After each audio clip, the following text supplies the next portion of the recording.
3, 2, 1.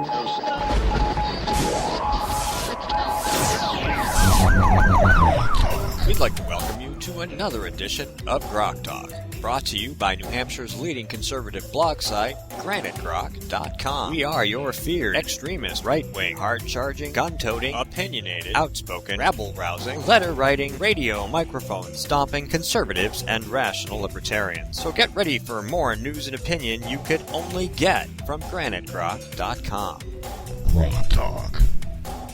Welcome back to segment 2 of the most well-armed podcast in New Hampshire. We are Grok Talk, brought to you by GraniteGrok.com and the Coalition of New Hampshire Taxpayers, coming to you live almost every Saturday from 9 to 11 a.m. Eastern Standard Time in the lovely and palatious offices at the CNHT studio in Concord, New Hampshire. Happy to be here. Snowing like crazy outside. The drive home's going to stink, but we wanted to do a show because we have guests, and we like our guests, and we work hard to have guests, and we want to make sure you hear what they have to say. And one of those guests is our next guest, who is a blogger at RedMaryland.com. They just got themselves a spiffy new website, but they've been doing some yeoman's work down there for the conservative and Republican agenda. Greg Kline, who is also the co-host of Conservative Refuge on Red Maryland Radio. Welcome to the program, sir. Thanks for having me. Hey, great to have you. So I don't get enough time to listen to what you guys do down there, and that's mostly a function of my having a full-time job and trying to be a blogger and a podcaster at the same time, which I'm sure you're familiar with. But you know, you have a much harder job, I think, down there than we do because you're in Maryland. Well, it is tough being a conservative Republican in Maryland, that's for sure. But we've had some big victories in the last election, and so a lot of hard work has paid off. You know, we started Red Maryland in 2007. When Martin O'Malley, who I think we'll have a few more words to talk about. Yeah, I know. You have I Survived Martin O'Malley T-shirts on your website. I love that. yeah, we survived. All we got were higher taxes in this T-shirt. Yeah, that's an awesome T-shirt. So, did you start the show and the podcasting and the website because of Martin O'Malley, or was this just he was just the impetus to get it going? Well, the timing was a little bit of a coincidence. Those of us who started, Brian Griffiths and Strife, who's one of the senior editors at RedState.com, who founded Red Maryland, and Mark Nugent, who's now going to work for our new Republican governor, we all got together. At that time, we were all doing our own things, and we brought together conservative bloggers from all over the state, and that was really just kind of a coincidence when we got together and joined forces.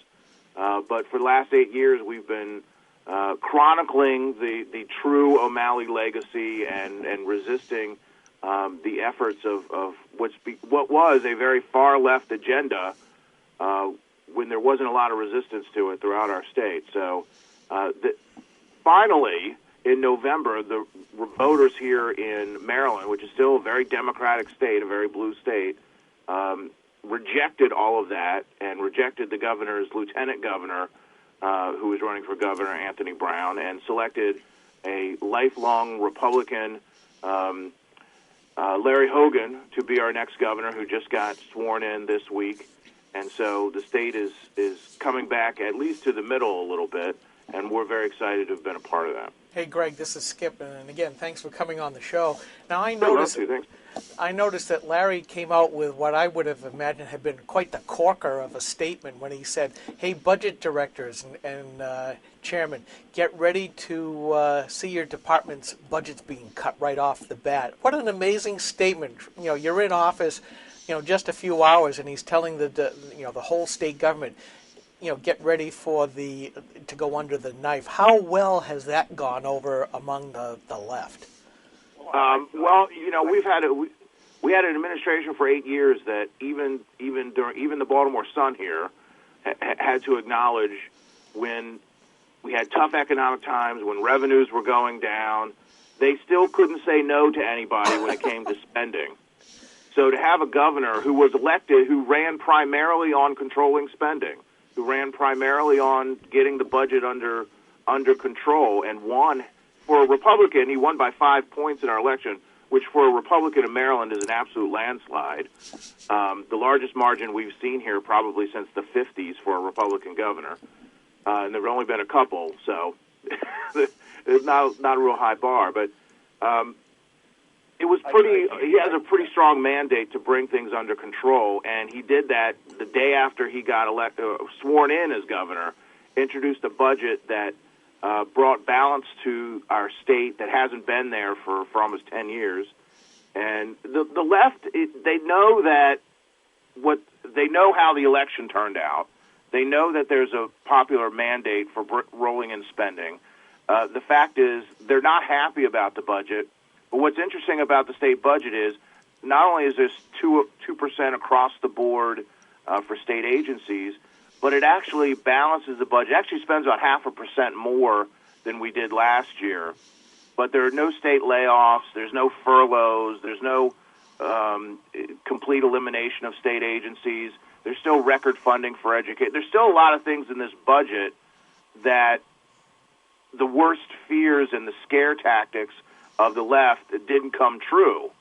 So they're still complaining and carping, but they don't have the obvious things to go after that one might expect, because Governor Hogan and his team put together an extremely smart and efficient budget. And really the big part of bringing the budget into balance was just stop spending more money than we have. Just doing that alone went a long way towards balancing the budget, which is something we always knew was the case, but Governor O'Malley was always insisting that he was making the tough choices and cutting things to the bone, and there's no more that we could do. Yet he raised taxes, he had furloughs, he fired state employees, and still could never bring the budget to balance. So it took just a little dose of common sense to bring this into line. And the left is kind of having to acknowledge that at some level and trying the same old, balancing the budget on the backs of the poor and putting our top-notch education system in danger and all that kind of stuff. But the numbers really aren't as supportive as they probably would like. All right, Mike, we have one of our co-hosts. So Greg, I got a question. Go ahead, Mike. Yeah, thanks, Steve. This is Mike. So I have to yell a little because I'm phoned in. So I'm reading a little bit from Delmarva now. It looks like a left-leaning publication. So they're castigating Hogan for cutting environmental spending, phosphorus regulations, aqua projects. And then, in the little piece that they don't really explain, they say that O'Malley had asked for some huge increase in spending for those departments for 2015. And it looks like all Hogan's doing is basically taking away their increase. Greg? Yeah, that's a big part of it. And you mentioned the phosphorus regulation. Just to give you some background on that, Governor O'Malley, after the election, on his way out the door, introduced a bunch of regulations on phosphorus, which was really going to have a horrible impact on our poultry industry on the Eastern Shore. And and Governor Hogan, on his first day in office, said, "No, we're going to get rid of those." Because really, Martin O'Malley, in the last 8 years, he's really governed in a way that, the D.C. suburbs and Baltimore City were his hub, and all the rural parts of the state, western Maryland, southern Maryland, our eastern shore of Maryland, it's just been one attack after another on their way of life and on their property rights and their industry. And this was another one which he pulled back, which, of course, the environmentalists who, practically ran the state when O'Malley was here, realized that their salad days are over, and we were going to have somebody in office who's going to bring some balance. So there's definitely carping about that. But as you point out, the funding really isn't being slashed in any significant way. They still got lots of money. They just don't have a large increase like they were expecting. Right. Yeah, when they don't get everything they want, it's the end of the world. It's a cut in their parlance, that if the rise in spending is less than what they wanted, it's a cut. Now, yeah, apply that to the family budget.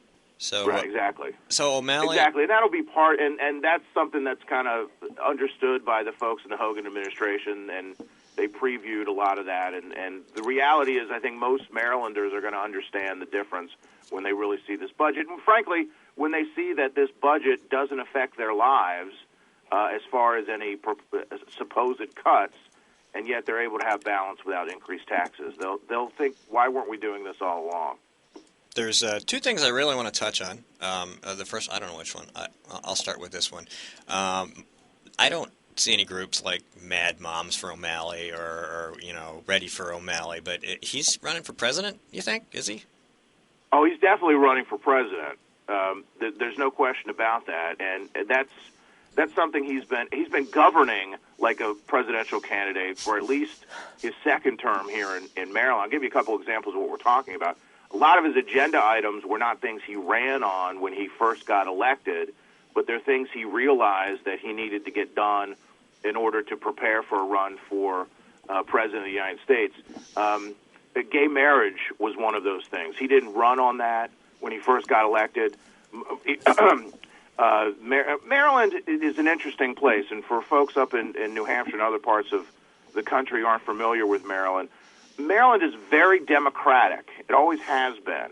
But unlike a lot of the other southern states, and you'll get some of us down here to argue, but I certainly consider Maryland a southern state, we haven't had that realignment that you've seen in other parts of the South with people who were Democrats becoming Republicans, like you even see in Virginia. And a large part of that is because demographics and so forth, because Baltimore City is so large and the D.C. suburbs are such a huge part of the population of the state. But gay marriage was not something that was necessarily hugely popular. And in fact, the leaders of the General Assembly were hoping for a long time that our courts would bail out that issue. And when they ultimately didn't, in a decision about 3 years into Martin O'Malley's term, and Martin O'Malley saw, Governor Cuomo and other places passing gay marriage laws, he started pushing the issue. It was it very narrowly passed our legislature, which was heavily Democratic, and it did survive a petition that got on the ballot for the first time in a number of years. We were able to get that issue, among others, onto the ballot. And it survived that in 2012, which, of course, was the Obama re-election and was a huge year for Democrats. But that issue, him pushing a very restrictive gun control bill after Sandy Hook, and a number of other things, were obviously things, and again, this is even acknowledged by the Baltimore Sun when they did an article recently on his legacy. These were things that he had to check off on his checklist to run as a hero of the left. And those became state policy, even though they weren't things that that people in Maryland necessarily wanted. Some of those obviously survived popular votes, but it was something that he needed to run for president. So there's no question he's running for president, and it's going to be very interesting to see how he makes out. I was going to say the gay marriage thing. O'Malley went to a fundraiser in Chicago for political outgiving. Tim Gill and the 200 millionaire, billionaire pro-gay marriage folks. And our governor, John Lynch, who had already managed to break his own promise and pass or support gay marriage in New Hampshire, disappeared for a weekend, and it wasn't on his calendar. And we discovered from an article in the Washington Blade that he was there, and that O'Malley was there, and we had a lot of fun with that because I'm like, oh, John Lynch is there to teach him how to pass gay marriage in Maryland. So we're going to take a really quick break, and when we come back, I want to talk about your citizen journalism project, which I am fascinated with the idea. So stay on the line. This is Grok Talk. We are talking to Greg Kline from RedMaryland. We're going to take 60 seconds, and we'll be right back. Rich Gerard, host of Gerard at Large in the Morning, the Manchester area's only locally owned, locally operated, focused, and interested, riveting radio show, heard live every Monday through Friday from 6 to 9 on 90.7 FM WLMW, New Hampshire Family Radio, and available 24/7 live or archived at GerardAtLarge.com. Be sure to tune in. This is the Coalition of New Hampshire Taxpayers. We're located at 8 North Main in Concord, New Hampshire. This is the repository for all things conservative and municipal. So if you have a problem in your town, your school, your budget committee, the right to know law, and now at the top of our list is voter fraud. You have a tip for us, some information for us, you want to join or help us out, cnht.org.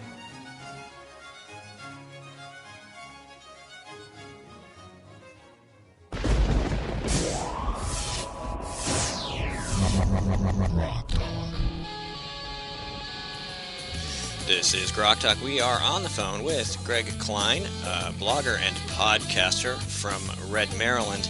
And RedMaryland.com. Check it out. You guys have podcasts almost every night, not every night, but a couple nights a week, right? Yeah, we have shows 4 nights a week. I do a show on Monday nights called The Conservative Refuge. We do Red Maryland Radio, which is our flagship. Brian Griffiths and I do that on Thursdays.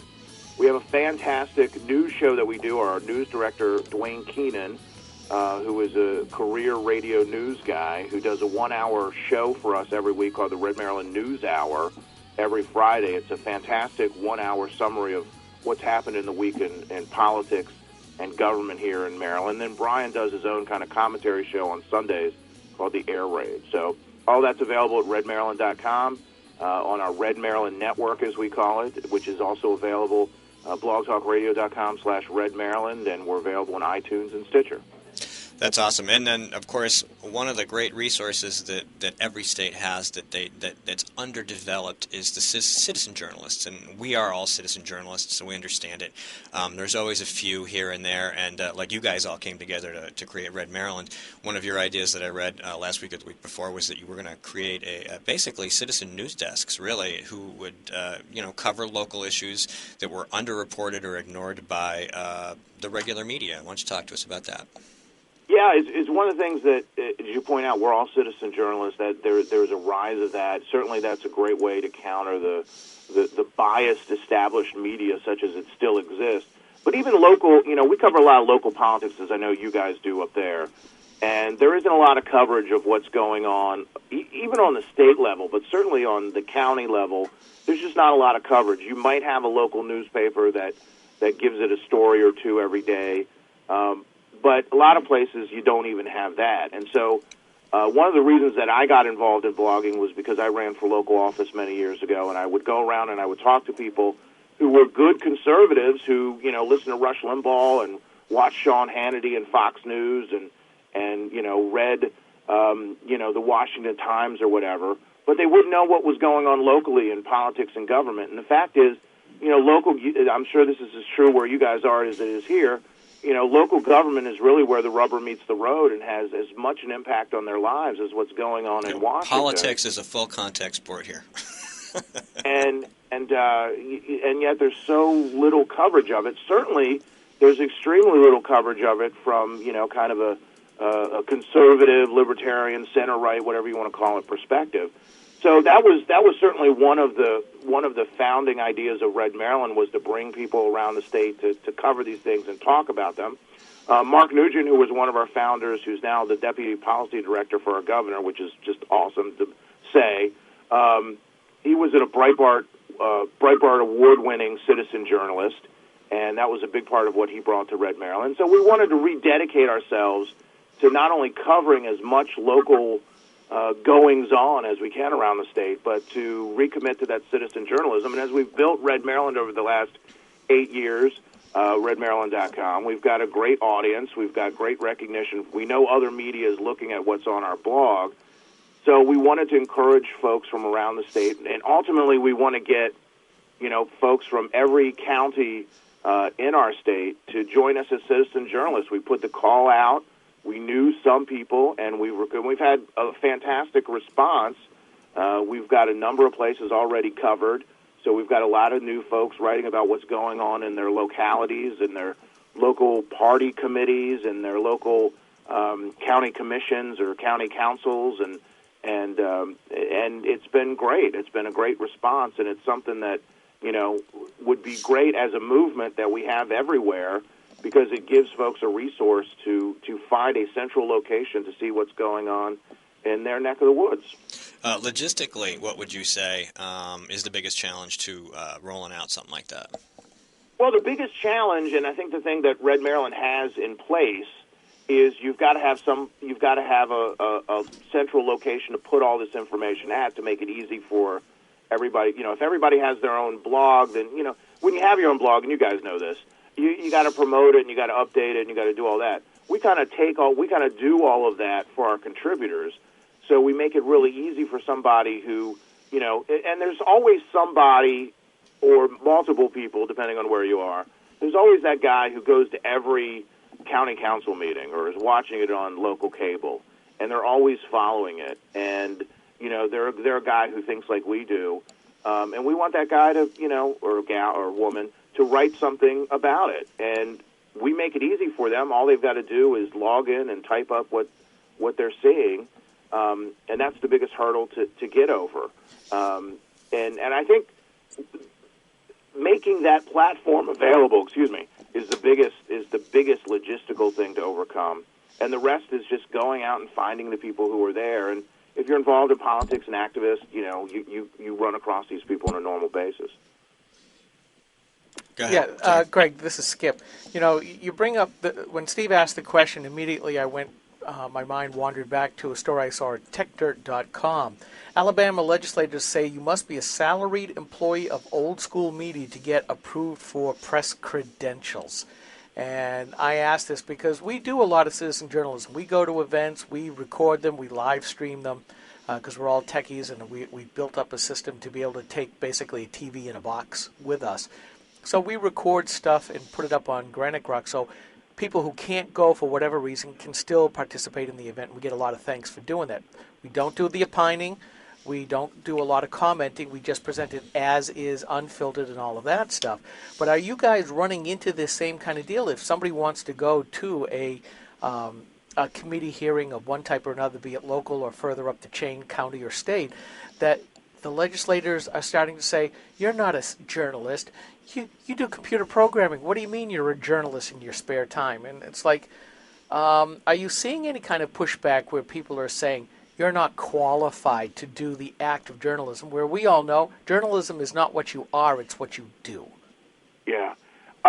We haven't had a lot of, most of these local meetings are either broadcast on cable TV or they're publicly available, people getting access. We did have the issue a couple years ago, and we do have Dwayne Keenan, our RedMaryland news director, is a credentialed member of the State House journalism, the reporting staff there, the reporting pool. And we did have to do some work to get him in there, and they tried to change the law to make it, they had to at least get a $1 a year salary in order to part of that. So we were able to swing that. But it has, we kind of pushed back even against that, and we wrote about it. It didn't become too onerous, but there's what you guys are talking about is that there is at least some thought from folks who don't want to let citizen journalists become more popular, thinking about what they can do.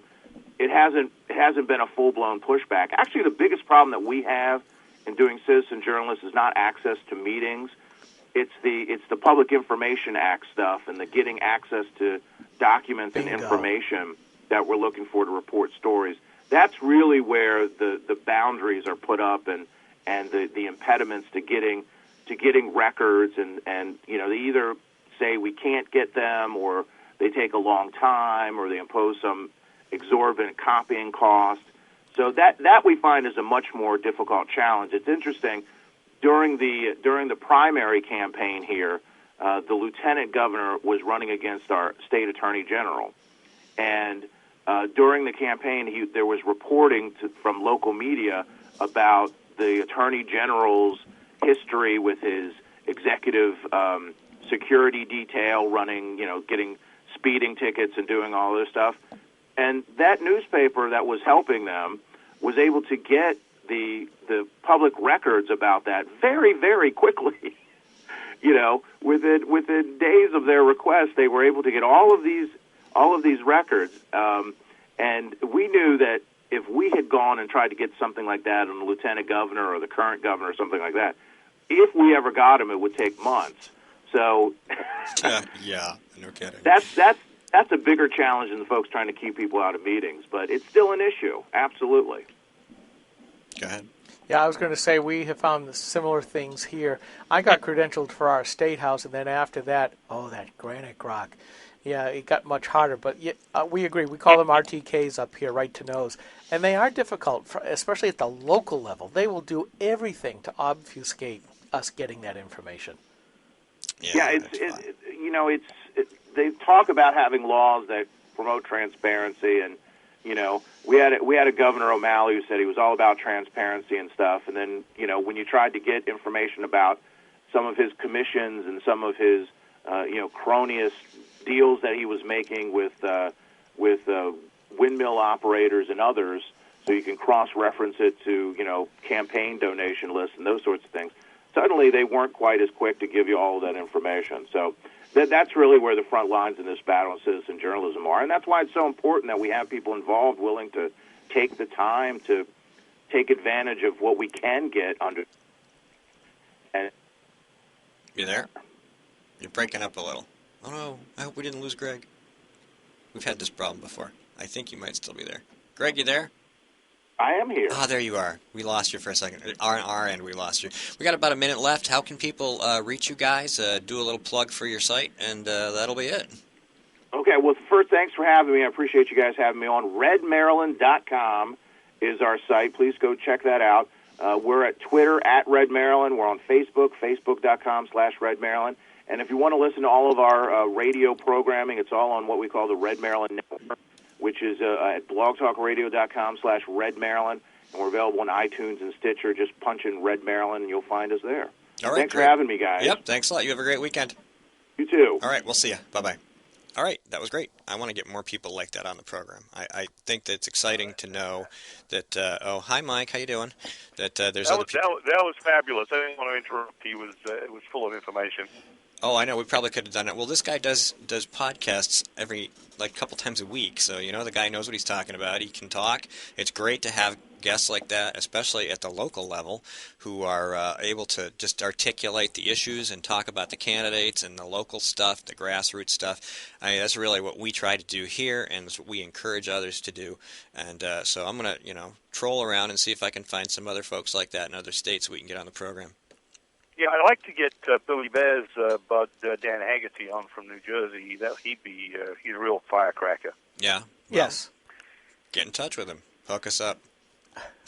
Yep.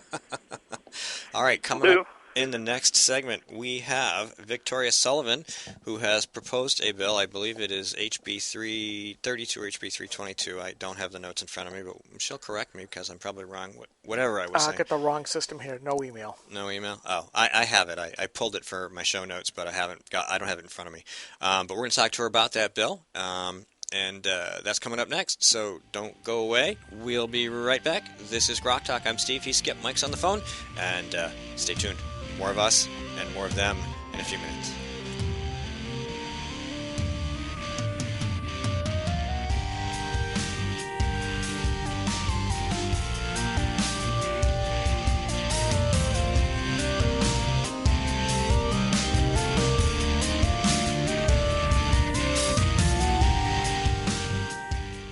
Senator Jeanne Shaheen said, if you like your current health plan, you can keep it. That's not true, Senator. 22,000 New Hampshire citizens have been kicked off their insurance plans. Hospitals in Rochester, Concord, and Portsmouth, they aren't allowed to provide care under the exchange. Senator, you were wrong in your comments. You should apologize for your misleading remarks. I'm calling Senator Shaheen at 750-3004 and telling her I want my doctor back. You should too. Paid for by saberpac.org, not authorized by any candidate or candidate committee. We are struggling.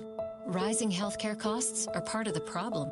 Senator Jeanne Shaheen helped create this mess we're in. As a state senator, her bill chased 21 insurers out of our state. It reduced our choices, raised prices for New Hampshire families, and when Jeanne Shaheen supported Obamacare, it limited access to 10 of our 26 hospitals, reducing our choices again. Tell Jeanne Shaheen she's made healthcare worse. Few things are as important as finding the right doctor. And under Obamacare, that's harder than ever. Over a third of our hospitals no longer available. Our doctors no longer covered. Fewer choices, longer drives. No state has been harder hit than us. And even after watching it impact New Hampshire, Congresswoman Ann Custer still supports it. Call Ann Custer. Tell her Obamacare isn't working for New Hampshire. This is the Coalition of New Hampshire Taxpayers. We're located at 8 North Main in Concord, New Hampshire. This is a repository for all things conservative and municipal. So if you have a problem in your town, your school, your budget committee, the Right to Know law, and now at the top of our list is voter fraud. You have a tip for us, some information for us, you want to join or help us out, cnht.org.